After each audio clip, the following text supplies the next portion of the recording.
Hello everyone, I hope you are very well. और फिर से हमारा ये टाइम आ गया है एडिटोरियल को पढ़ने का, एडिटोरियल को एनालिसिस करने का। तो दोस्तों, आज मैं आपको ये क्लियर कर देना चाहता हूँ कि ये जो टॉपिक हम इंक्लूड कर रहे हैं, ये एडिटोरियल के लास्ट वाले पार्ट का ही एक पार्ट है। यानी कि कहें तो ये एक तरह का रिव्यू है। जो लास्ट डे मैंने वीडियो अपलोड करी थी अपने चैनल पर, ये उसका सेकंड वर्जन है। तो दोस्तों, अगर आपने पहला वाला वर्जन नहीं देखा है, नहीं सुना है, तो आप जाके प्लीज़ उसे देखिए, उसे सुनिए और वहाँ से समझने की कोशिश कीजिए कि TLTRO क्या है और RBI ने क्या क्या बेनिफिट जो है वो मार्केट को दिए हैं। तो आज हम लोग यही सब डिस्कस करने वाले हैं कि उस बेनिफिट का क्या रिव्यू आया है, क्या मार्केट ने स्टडी करके RBI के जितने भी मेजर्स थे, क्या उन पे कुछ अपनी रिएक्शन दिया है या लोगों ने कुछ रिएक्शन दिया है इसके ऊपर। तो देखते हैं क्या पॉजिटिव रिव्यू आया है या फिर कोई नेगेटिव रिव्यू आया है। तो दोस्तों, ज़्यादा समय ना लेते हुए हम लोग चलते हैं अपने आर्टिकल की ओर। चलिए, और उससे पहले मैं आपको कहना चाहूँगा कि आपका बेहद स्वागत है मेरे चैनल पर, और शुरू से अंत तक मेरी वीडियो में बने रहिए, आपको बहुत सारी जानकारी देखने को मिलेगी। तो हम देख लेते हैं यहाँ पर आर्टिकल क्या कहता है। आर्टिकल कहता है कि RBI mostly welcome relief measures. ठीक है, तो मैं यहाँ पर क्लियर कर दूँ, थोड़ा सा मैं थोड़ा साइज कम कर लेता हूँ, थोड़ा सा, है ना। तो अब हम लोग देखेंगे कि RBI का मोस्टली वेलकम किया गया कि जो उसने रिलीफ मेजर्स दिए थे, यानी कि जो उसने रिलीफ वाली बात करी थी जनता से, या फिर मार्केट में उसने 50,000 करोड़ का पैकेज जो है इंजेक्ट किया था, उसका बहुत ज़्यादा वेलकम हुआ है। बहुत ज़्यादा लोगों ने उसे सराहा है कि RBI ने ये बहुत अच्छी पहल की है। तो चलिए हम देख लेते हैं इसमें क्या लिखा गया है आर्टिकल में। आर्टिकल क्या कहता है? ये जो आर्टिकल है 19 अप्रैल 2020 का है और इकोनॉमिक्स टाइम का स्टेटमेंट को इस एडिटोरियल में जगह दी गई है। तो हम लोग देख लेते हैं दोस्तों इस आर्टिकल में क्या कहा गया है। कहा गया कि the Reserve Bank of India should stop relying on the banks to push money where it belongs in the hand of the stress industry. तो यहाँ पर बहुत अच्छी बात कही गई है कि RBI, अगर हम बात करें तो RBI जो हमारी सेंट्रल बैंक है या फिर बैंक ऑफ बैंकर्स कही जाती है, तो अगर बात करें तो RBI यहाँ पर RBI को क्या कर देना चाहिए? Should stop relying. तो रिलाइंग मैं आपको बता देता हूँ कि किसी चीज़ के ऊपर डिपेंडेंट होने को हम रिलाइंग कहते हैं। और इन स्ट्रेस इंडस्ट्री की बात करें तो यहाँ पर स्ट्रेस इंडस्ट्री का मतलब है कि ऐसी इंडस्ट्री जो नुकसान में जा रही है, बहुत ज़्यादा जो तनावग्रस्त है, ऐसी इंडस्ट्री की यहाँ पर बात की जा रही है। तो यहाँ पर आर्टिकल कहना चाहता है कि RBI को बैंकों के ऊपर डिपेंड होना छोड़ देना चाहिए। वो डिपेंड किस लिए हो रहा है? वो डिपेंड हो रहा है टू पुश मनी, ठीक है, वेयर इट बिलोंग्स, यानी कि जो पैसा उसने 50,000 करोड़ रुपया जो पैसा दिया है, वो पैसा वो बैंकों के माध्यम से देना चाहता है। किन्हें देना चाहता है? In the hands of stress industry. ऐसी इंडस्ट्री को देना चाहता है जो इंडस्ट्री की हालत सही नहीं है, ख़राब है। तो आर्टिकल ये कहना चाहता है कि भारतीय रिजर्व बैंक को तनावग्रस्त उद्योग के हाथों में धन रखने के लिए बैंकों पर निर्भर होना बंद कर देना चाहिए। तो आर्टिकल ने बहुत बड़ी बात कही है कि RBI को डायरेक्टली सामने आना चाहिए और डायरेक्टली सामने आके लोगों की या फिर मार्केट की हेल्प करनी चाहिए। उसको बैंकों के ऊपर डिपेंड होके या बैंकों को अपना साथी बना के हेल्प नहीं करनी चाहिए। आगे देखते हैं कि instead of trying targeted long term repo operation, ठीक है, TLTRO, multiple versions and fresh alphabet soup, the central bank should buy, ये अगली लाइन है, हम यहाँ तक पहले देख लेते हैं। फ्रेश अल्फ़ाबेट सूप, तो कह रहा है कि इंस्टेड ऑफ का मतलब बता देता हूँ आपको कि इसका मतलब होता है के बावजूद या इसके अलावा। तो यहाँ पर आर्टिकल कहता है कि भाई आप जो ये बड़े बड़े वादे कर रहे हो, ये बड़े बड़े आप जो फार्मूलाज लेके आ रहे हो, जैसे आपने ये TLTRO लिया है और आप मल्टीपल वर्जन लेके आते हो, तो ये मल्टीपल वर्जन यानी कई तरह के जो आप नए नए डिफरेंट तरीके लेके आते हो, ये संस्करण लेके आते हो, और आप एक तरह का फ्रेश अल्फ़ाबेट सूप लेके आ रहे हो, नए नए अल्फ़ाबेट से नए नए फार्मूलाज निकाल के ला रहे हो आप इंडस्ट्री को अच्छा करने के लिए। तो ये सब आपको छोड़ देने चाहिए। इंस्टेड ऑफ इनके बजाय आपको करना क्या चाहिए? आर्टिकल कहना चाह रहा है कि ये सारे काम आप छोड़ दो, इनके बजाय आप काम क्या करो? इनके बजाय आप काम करो, the central bank should buy bonds directly from companies and non banking financial companies. यानी कि क्या करना चाहिए कि RBI को डायरेक्टली सामने आना चाहिए और उनसे बॉन्ड्स जो हैं, उनके बॉन्ड्स खरीदने चाहिए। ये बॉन्ड्स किससे खरीदने चाहिए? ये बॉन्ड्स आपको खरीदने चाहिए जो आपकी डायरेक्ट कंपनीज़ हैं, जो डायरेक्टली कंपनीज़ हैं जिनको आप सपोर्ट कर रहे हैं, जिनको आप पैसा दे रहे हैं, या फिर जो NBFC हैं, जो नॉन बैंकिंग फाइनेंशियल कंपनी हैं, ऐसी कंपनियों को आप डायरेक्टली उनको पैसा दो। मतलब क्या है कि आप उनके डॉक्यूमेंट या उनके बॉन्ड परचेज कर लो और उसके अपोजिट में आप उन उनको पैसा डायरेक्टली दे दो। इससे बेहतर है कि आप बैंकों के थ्रू पैसा उन लोगों को देना चाहते हो तो बैंक पहले उनको लोन के रूप में वो पैसा बांटेगा और बैंक उससे वो इंटरेस्ट का डिमांड।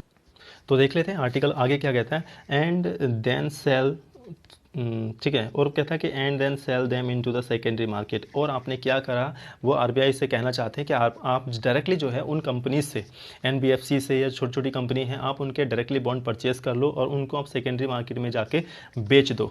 तो सेकेंडरी मार्केट में आपको बता देता हूँ किसे कहते हैं दोस्तों। सेकेंडरी मार्केट का मतलब होता है कि investor buys and sell securities, ठीक है, जहाँ पर इन्वेस्टर जो है वो कुछ सिक्योरिटी को बाय करते हैं या सेल करते हैं, ठीक है, जैसे कि हम स्टॉक मार्केट ले सकते हैं या शेयर मार्केट ले सकते हैं, ये हमारे सेकेंडरी मार्केट होती हैं।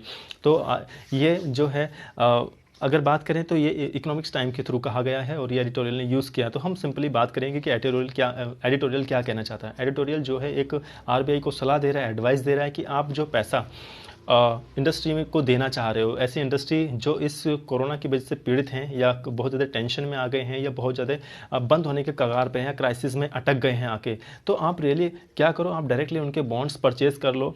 उनके बॉन्ड्स को आप ले आके सेकेंडरी मार्केट में बेच दो। जब आप उनके बॉन्ड्स परचेज करोगे तो ऐसा होगा कि डायरेक्टली ये पैसा जो है उनके पास चला जाएगा। इससे बेहतर है कि वो जाके बैंक से पैसा लें और कई तरह का जो है वो डॉक्यूमेंटेशन करें, उसके बाद में वो पैसा बहुत समय के बाद में उन्हें मिलेगा। फिर बैंक का तलवार उनके ऊपर लटकता रहता है कि आप पैसा दो पैसा दो पैसा दो, तो ये सारी प्रॉब्लम से बच जाएंगे वो। तो ये एक अच्छी सलाह दी गई है आरबीआई को, जो कहें कि जो मार्केट रीडर्स हैं उन्होंने अच्छी सलाह दी है। आगे दोस्तों जो टॉपिक कहता है, आगे हमारा जो टॉपिक कहता है, कह रहा है कि this would give real momentum to Indian corporate bank bond market. तो यहाँ पर देखें तो ये बहुत अच्छी बात कही है कि अगर इस तरीके से आरबीआई काम करता है, बॉन्ड परचेज करता है, तो इंडिया की जो कॉर्पोरेट बॉन्ड मार्केट है उसको एक मोमेंटम मिलेगा, उसको बहुत तेज़ी गति मिलेगी। आगे आगे आर्टिकल क्या कहते हैं कि RBI should go beyond raising the ways and means advance limits for states. अगर दोस्तों मैं यहाँ पर आपको क्लियर करूँ कि अगर आपको ये पता नहीं है बेस एंड मीन्स एडवांस, तो एक तरह का मैकेनिज्म होता है, ठीक है, जिसमें आरबीआई जो है अपने स्टेट लेवल की जो बैंकिंग होती है, बैंकिंग इंडस्ट्री को पैसा देता है। अगर आपको इससे ज़्यादा समझना है तो आप मेरी इससे पहले वाली वीडियो जाकर देख सकते हैं, ठीक है, और जहाँ पर मैंने टाइटल लिखा है कि आरबीआई ने TLTRO के तहत 50 करोड़ का इन्वेस्टमेंट किया है। तो मैं इस वीडियो के नीचे उसका लिंक भी दे दूँगा। अगर आपने वो वीडियो नहीं देखी है तो प्लीज़ आप जाके देखें। आपको ये तो एक तरह का रिव्यू है, इसकी सारी डिटेल जो है उस पीछे वाले वीडियो में है। तो दोस्तों मैं उम्मीद करूंगा कि आप, अगर ये वीडियो समझ में नहीं आ रही है आपको, तो प्लीज़ आप वो वीडियो जाकर देखें, लाइक करें, शेयर करें और सब्सक्राइब भी कर दें, ठीक है, साथ ही साथ। तो अब यहाँ पर कहते हैं कि आरबीआई को क्या करना चाहिए, beyond the raising ways of means advance limit for the state, यानी कि जो आरबीआई ने राज्यों के लिए जो सीमा बढ़ाने के तरीके और साधन निकाले हैं ना, उनसे परहेज करना चाहिए, यानी कि वो उससे परे जाना चाहिए, वो उसे नहीं देखना चाहिए जो स्टेट को वो फैसिलिटी प्रोवाइड कर रही है। आगे लिखा गया, it should boldly by the bonds issued bye them. अब इसको क्या करना क्या चाहिए कि जो स्टेट फाइनेंशियल इंस्टीट्यूशन है उनके द्वारा जो बॉन्ड्स इशू किए गए हैं उनको खरीद लेना चाहिए, उनको directly ways and means advance limit के तहत उनको प्रॉफिट नहीं देना चाहिए, उनको कंसेशन नहीं देना चाहिए, उनको सिंपल करना क्या चाहिए कि सिंपल जाके उनके बॉन्ड परचेज कर ले। तो आगे आर्टिकल देखते हैं आगे क्या लिखा है। आगे कहता है yes it does mean printing fresh crisp rupees note. देखो दोस्तों ये बात वही आ गई है जो मैंने पहले अपनी कई सारी वीडियो में डिस्कस की है। तो यहाँ पर आर्टिकल भी कह रहा है कि यहाँ पे जो हमारे मार्केट के बुद्धिजीवी लोग हैं उनका भी कहना सही है कि यस ये वही समय है। डज मीन यानी कि इसका मतलब क्या, यस ये इससे पता चलता है कि printing fresh crisp rupees note की अब वो वक्त आ गया जब आप बड़े ताज़ा और कुरकुरे नोट जो हैं वो छाप दें, प्रिंटिंग कर दें। यानी कि आरबीआई को कह रहे हैं कि भैया अब वो वक्त आ गया है, आप जो नोट नए नए ताज़े ताज़े छाप दो, ठीक है। तो जी हाँ, इसका मतलब यही है कि ताज़ा कुरकुरे नोटों की छपाई की जाए। जो अब आर्टिकल क्या कहता है, आर्टिकल कहता है कि van inflation is the least of our worries. अगर देखें इस कोरोना के समय यानी कोविड-19 के चलते जितनी भी या वरीज जो हैं हमारे अराउंड हैं, यानी कि भारत की स्थिति की बड़ी गंभीरता इस समय चल रही है। इकॉनमी का भी बहुत ज़्यादा नुकसान हो रहा है, प्रोडक्शन, मैन्युफैक्चरिंग और लेबर तो सब जगह रुकी गई है। तो ऐसे में हमारी ये सारी चिंताएँ तो हैं, और साथ में जो पहली हमारी जो चिंता है वो पहली तरह की जो चिंता है वो है कि कोविड-19 से किस तरीके से लड़ा जाए।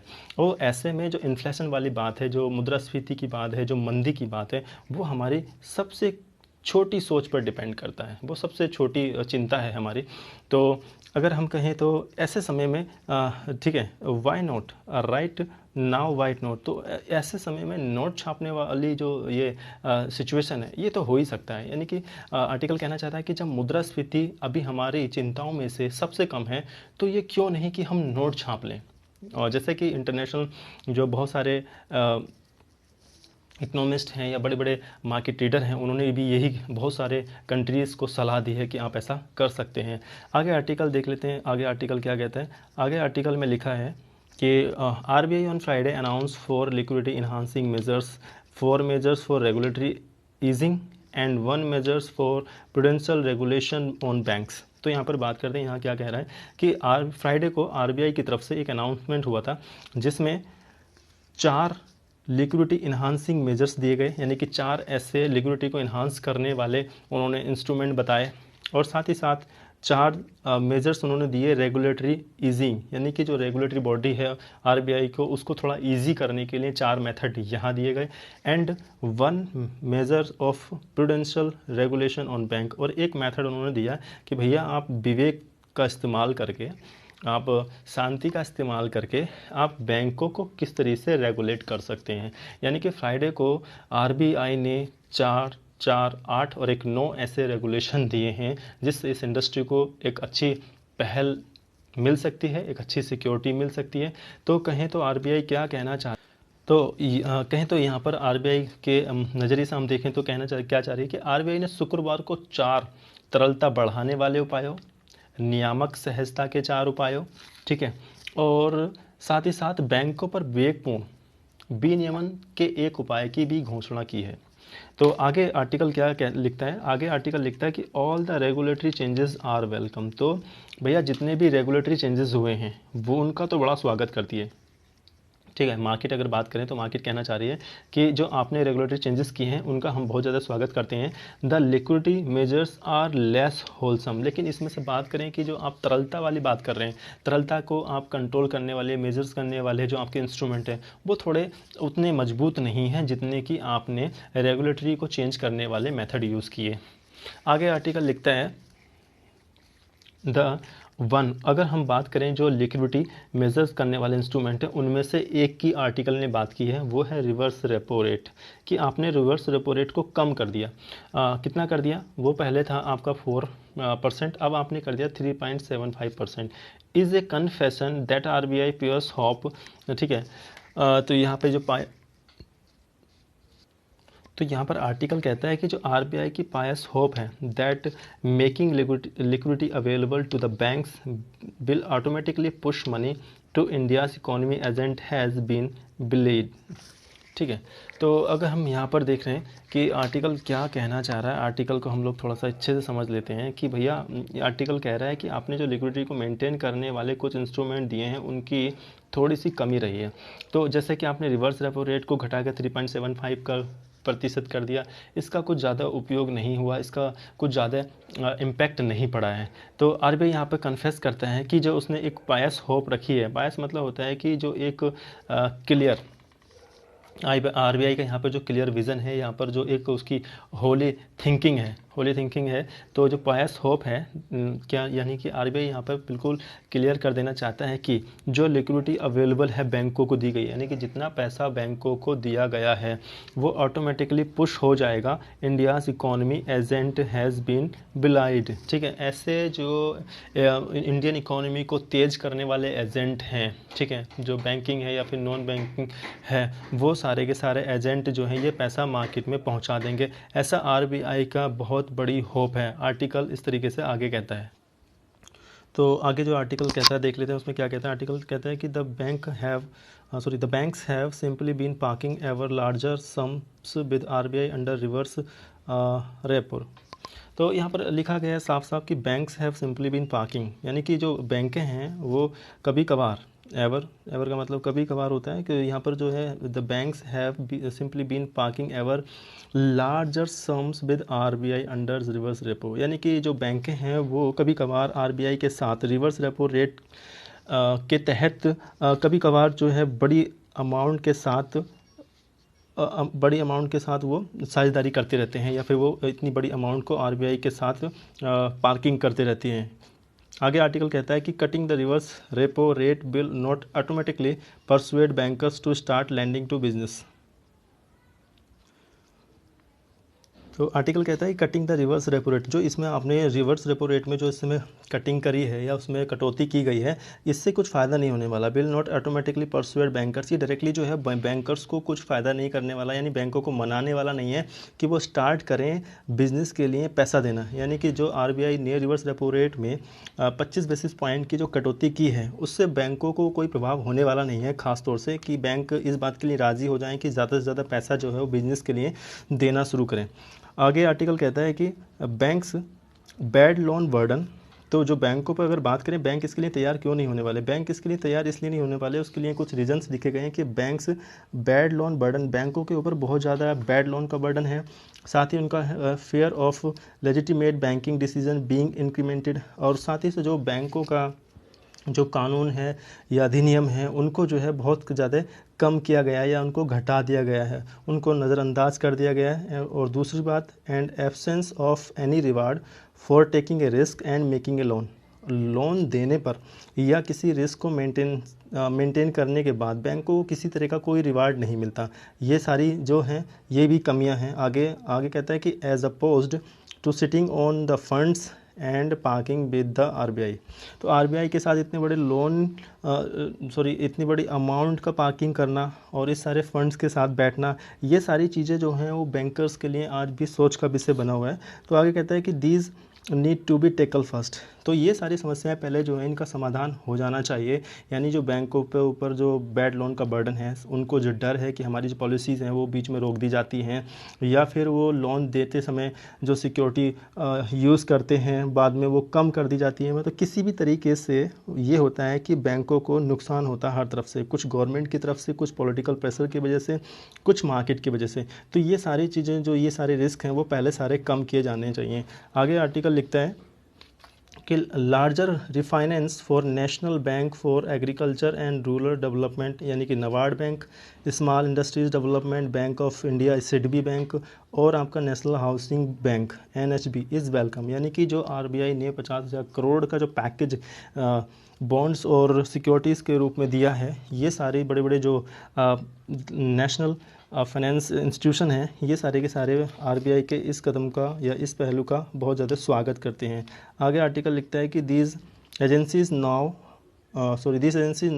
How to finance the intended beneficiaries, यानी कि ये सारी जो बैंकें हैं, ये सारी एजेंसीज़ हैं, जो नबार्ड है, सिडबी है, एक्जिम है या एनएचबी है, ये सारे बड़े बड़े इंस्टीट्यूशन ये सारे तरीके से जानते हैं कि इनके जो बेनिफिशरीज हैं, जो इनके कस्टमर्स हैं, उनको किस तरीके से फाइनेंस हेल्प देना है। आगे आर्टिकल लिखता है कि mandating purchase of bonds issued by small NBFC and micro finance outfits is welcome too, तो यानी कि आपने जो कहता है कि आरबीआई ने जो ये बॉन्ड को परचेज़ करना मैंडेट कर दिया है छोटे एनबीएफसी से और जो माइक्रो फाइनेंस आउटफिट हैं, तो ये बहुत अच्छी पहल है, ये बहुत अच्छी शुरुआत है। अब लेकिन आर्टिकल इसके साथ कुछ और भी कहते हैं कि but direct purchase by RBI, अगर आरबीआई जैसे ये एक तरह से कहेंगे थर्ड पार्टी के थ्रू ये काम करा रहा है आरबीआई, यानी कि आरबीआई छोटी छोटी बैंकों को पैसा देके उनसे कह रहा है कि आप ये पैसा उनको सिक्योरिटी के बेस पर ही दें, लेकिन अगर ये डायरेक्ट आरबीआई करता तो कितना अच्छा होता। By direct purchasing of RBI their bonds would have galvanised their financing, तो अगर आरबीआई डायरेक्ट ये सारे बॉन्ड्स इन एनबीएफसी से और छोटे छोटे जो माइक्रो फाइनेंस इंस्टीट्यूशन हैं उनसे अगर डायरेक्टली परचेज़ करता तो उनको फाइनेंस में बहुत ज़्यादा हेल्प होने वाली थी।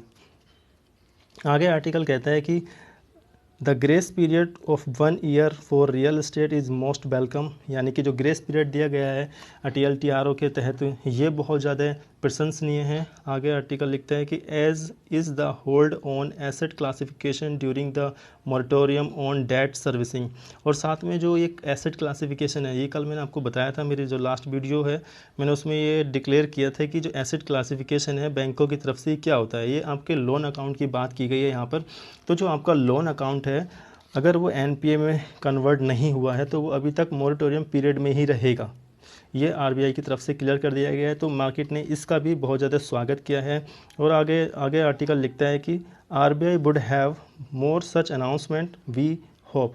तो उम्मीद है कि आने वाले भविष्य में आरबीआई ऐसे अनाउंसमेंट करता रहेगा और इससे हमें बहुत ज़्यादा फ़ायदा होगा, और ऐसा ये होप आर्टिकल रखता है। तो आर्टिकल ने बिल्कुल साफ साफ नज़रिया कर दिया है कि यहाँ पर जो आरबीआई ने बहुत बड़ा पैकेज बैंकों के माध्यम से मार्केट में इंजेक्ट किया है, ये हमारी इकॉनमी को सच में एक स्पीड देने वाला है, जो डूबती इकॉनमी को बचाने के लिए एक मील का पत्थर साबित होने वाला है। तो मुझे उम्मीद है दोस्तों ये वीडियो आपको बहुत ज़्यादा पसंद आया होगा। अगर इसमें कोई भी इन्फॉर्मेशन आपको नहीं मिलती है तो जो मेरे नीचे इसमें लिंक दिया गया है उस वीडियो को आप जाके देख सकते हैं, और उसमें उस वीडियो में आपका पूरा नॉलेज दिया हुआ है, तो आप उससे हेल्प ले सकते हैं। तो मेरे साथ मेरी वीडियो बने रहने के लिए धन्यवाद। Thank you.